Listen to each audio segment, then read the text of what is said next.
It's also why I'm not showing the text of this fanfic, because there are a couple of chapters that it gets really, really bad and really gruesome. Selridge finds Harry, and it's within a ridiculously short span of time that he finds Harry. And he offers to take Harry and the Gorgons to Clock Tower. First things first, that's a dangerous idea.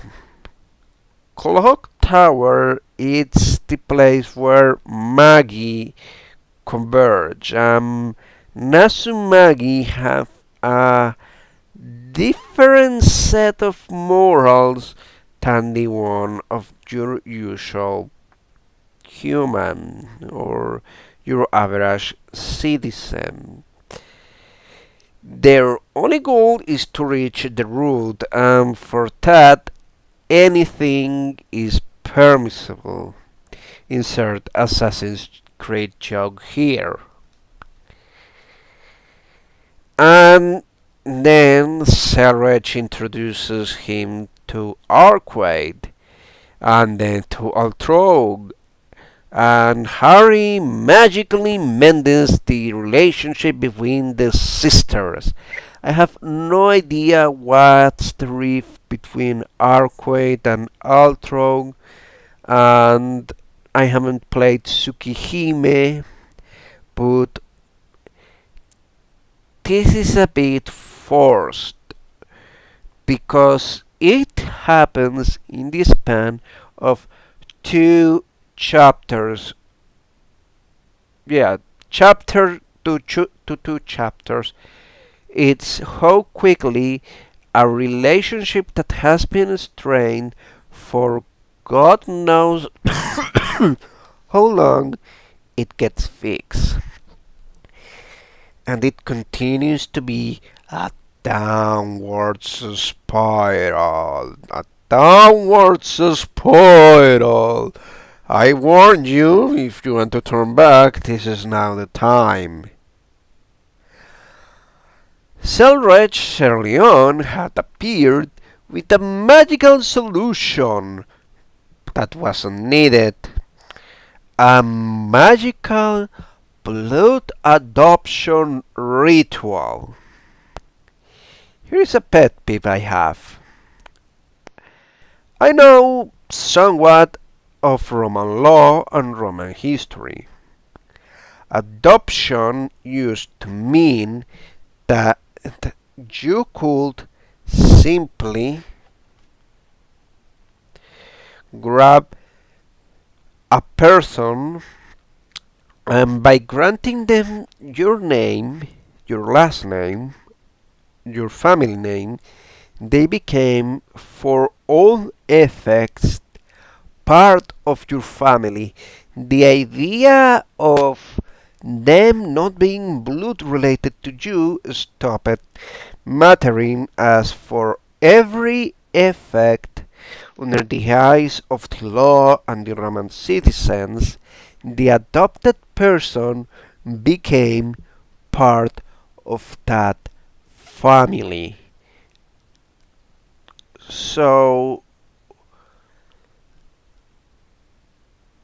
Eurial and Steno could have objected this. They could have simply said that no ritual was necessary, that such a ritual would smear, would put in doubt what they knew, that Harry was their adopted brother, that Harry was their family. A rather powerful statement, in my opinion, as they are effectively saying such an important thing. And it's important because Harry, remember, is a kid and he wanted positive attention. And Euriale and Steno have given him, by this point, positive attention. There is no need for a random suspicious ritual. Also, remember, Selreg is not Selreg here.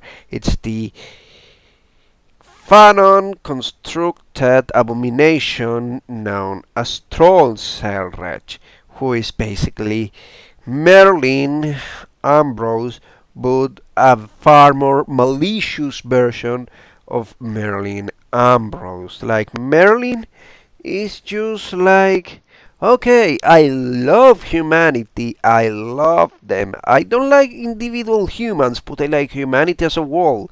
And I don't mind playing pranks from time to time, even if they are a bit over the top.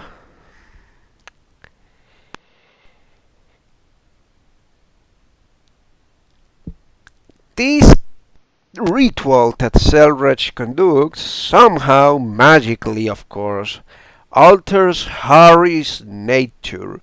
He's now part Gorgon.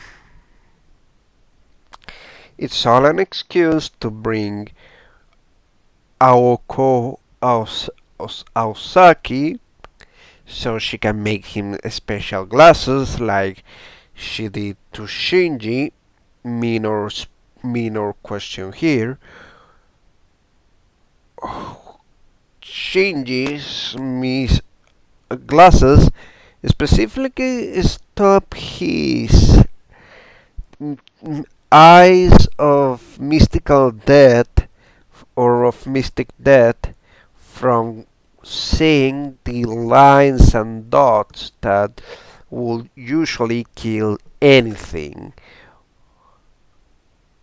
Do I suppose that maybe the same spell could also work on Harry's glasses?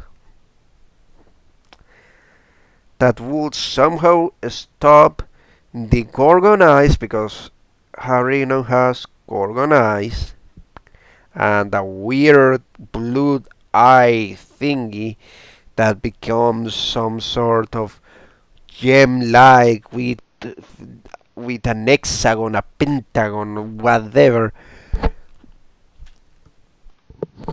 It's bad.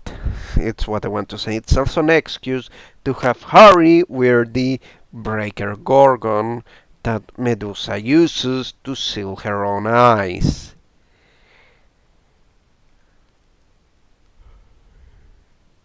And his hair also acquires some purple tint. And it's honestly just a finger downward spiral. At one point, Selreg starts preparing Harry for the Holy Grail War. Harry hasn't received command spells. Why would Selreg prepare Harry for the Holy Grail War? Why would Harry participate in the Holy Grail War? Why?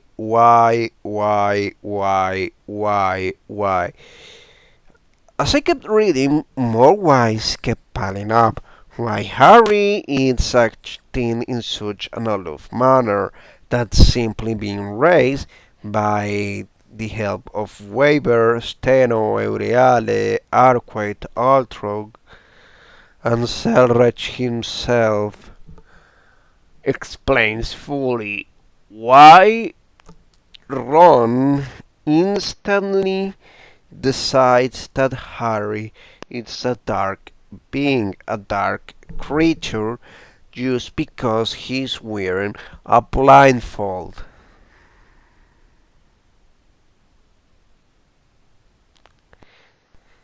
Later on, Dumbledore admits, "Oh, I asked young Ronald to approach you and see if you two could become friends." This is another of the stupid inventions of the Harry Potter fandom, that they are combined. Sorry, let me retract that take. A number of people within the fandom are entirely convinced that Harry Potter never was friends with Ron and Hermione, that their friendship was not genuine, that those two were specifically tailored child actors hired by Dumbledore to approach Harry to befriend him and ensure Dumbledore will get his martyr. There is so much wrong with that I don't even know where to begin. First of all, Dumbledore had no idea about the Horcrux in Harry's car. He later found out after the diary incident, or to be specific, it's when he started getting suspicious about how a soul fragment could be in the diary, but he wasn't sure until around 6th year when he convinces Harry to butter Slughorn and extract that information. It confirms all his suspicions, and is that the reason why he starts to move so quickly.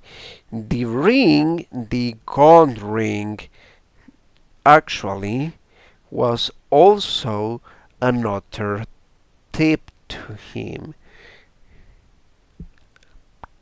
Yes, people, that's the legitimate reason that he set Harry to die. He did. He did it for a greater cause. He didn't expect everything to go the way it did. A lot of his plans went awry, and he honestly sounds in the near end of the book that he honestly didn't like setting Harry to die, but if he had found some way, some possibility of removing the Horcrux without killing Harry, he would have taken it. Put all his research, starting from second year, where his hypothesis was Tom Marvolo Riddle grabbed a piece of his soul, shoved it into a particular item, and God knows how many others are. That's where his research led him to. That's where it ended. The container must be destroyed or killed. So no, I don't see Dumbledore doing this. And it just keeps getting worse. Worse how? Well, Harry somehow is capable of sustaining two servants.